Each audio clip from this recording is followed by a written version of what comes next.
Welcome to a new dimension of movie exploration. This is the horror. We're about to embark on a journey through the realms of horror, science fiction, and fantasy films that will leave you with fresh insights into your favorite movies. Join us as we delve into these cinematic worlds, peeling back the layers of storytelling, characters, and the eerie, uncanny, and fantastical elements that make these films unique. From cursed crypts to distant galaxies, the horror is your portal to a realm where cinematic fear takes shape, where dreams are woven from stardust, and where dark fantasies come to life. So, hit that subscribe button and share our episodes with your fellow movie enthusiasts, because you're about to discover your favorite films in a whole new light with us. Get ready to explore the intricate tapestry of horror, science fiction, and fantasy cinema. Buckle up, for an adventure through the unknown world of movies awaits. This is the horror. There are 3 films so far that feature Art the Clown. There's All Hallows Eve from 2013. There's Terrifier from 2016 and Terrifier 2 from 2022. Interesting story from this, bringing back grindhouse, schlock horror, indie horror on the lowest level, which has now achieved something of a monumental success. So Damien Leone is toiling away in his mother's bathroom when he was a kid, filming small little buddy scenes, and worked his way up with short, and eventually got the attention of a producer who he talked into letting him direct the whole movie, using a few of the shorts he already had. It's a sort of a compilation of his short spliced into a central story of a babysitter called All Hallows Eve. And Art the Clown is first featured here. There was a sequel that did not feature Art the Clown and was not directed by Damien Leone, All Hallows Eve 2, so we can forget about that altogether. Then there's Terrifier and Terrifier 2. They have reached increasing success over the years. And so we have the Terrifier movie costing 35,000, 38,000. And Terrifier 2 costing $250,000 and making over 12 million at this point. So success, do the math, there's a lot of success there. So about Art the Clown. Art the Clown is a mime, and he carries around a big plastic garbage bag. And so he looks like a homeless person. And when you first meet him, he's usually doing a lot of mime things, a lot of doesn't talk, give you a flower, so on and so forth. Try to be ingratiating in his incredibly creepy way, but don't let that fool you, because Art the Clown is slowly becoming maybe at the very top of the heap of creepy, iconic killing machines in the movies. The trajectory of the films were, with the second one, he was able to get a lot of notoriety and attention, enough to finance the third film, Terrifier 2, which is the one that got a lot of attention.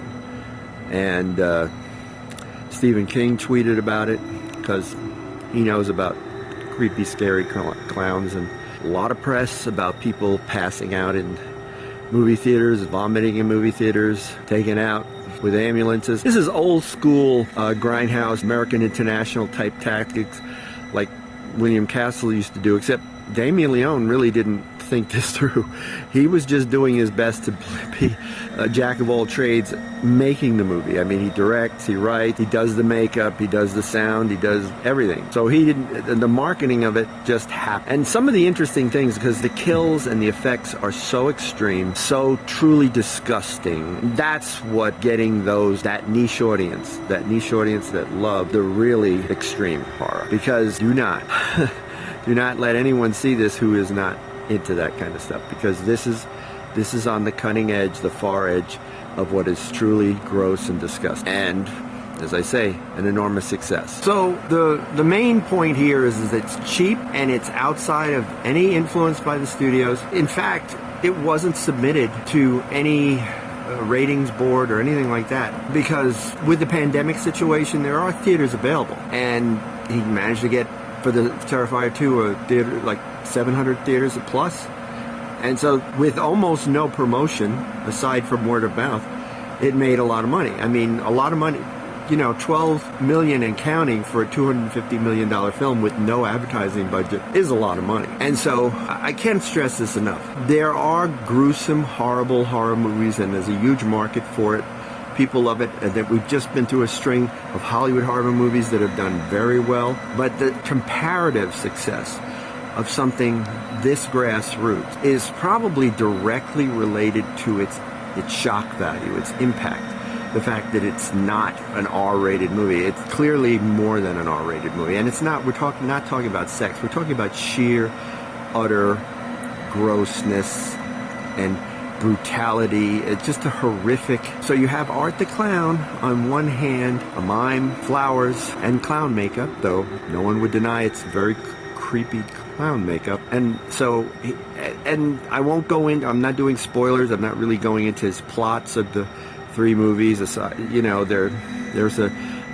through line, there are some connections. For instance, the babysitter in the first movie is the television interviewer in the second movie. And then, of course, Art the Clown is the through line of the three movies. But the important point is that he is becoming iconic. He is becoming in the league of Mike Myers, Freddy Krueger, and Jason Voorhees, which is something that makers of horror movies have been struggling to do for years. So there will be many more of these movies. And the issue is, he's going to be getting a lot more money as time goes on. As far as I can tell, this guy Damien Leone comes from Staten Island, but his bio is pretty sparse otherwise, because it's a real do-it-yourself effort. So now he's just starting to get representation and all that kind of stuff, and Hollywood is probably going to start figuring out what to do with him. So Terrifier 1, Terrifier 2, and back to the beginning, All Hallows Eve. Thank you for visiting Raven Woods. If you've enjoyed our explorations, don't forget to subscribe and like. And ring that notification bell so you never miss an episode. Stay curious, stay daring, and keep wandering those winding paths of curiosity. We will see you in the shadows.